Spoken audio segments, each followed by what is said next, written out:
Чтобы остановить агрессивную толпу, погранвойска РТ объяснили причину стрельбы на границе с Кыргызстаном.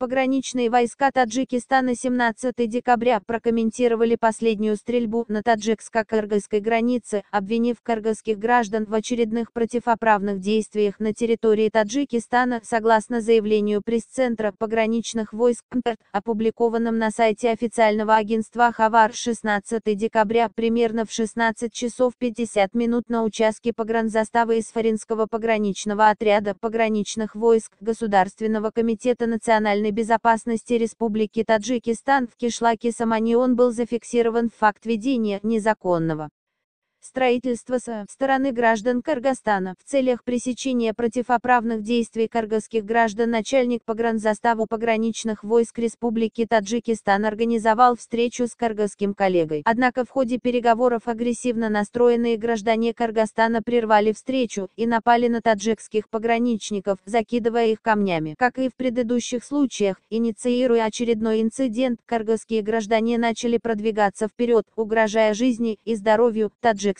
пограничников. Начальник погранзаставы пограничных войск Республики Таджикистан, правильно оценив ситуацию для пресечения развития конфликта в строгом соответствии с установленными законом требованиями, произвел 2 предупредительных выстрела в воздух, тем самым остановив агрессивную толпу, говорится в заявлении погранвойск Таджикистана. Ранее погранслужба Кыргызстана заявила, что строительство велось на территории Кыргызстана и якобы таджикские пограничники признали необоснованность применения ими оружия.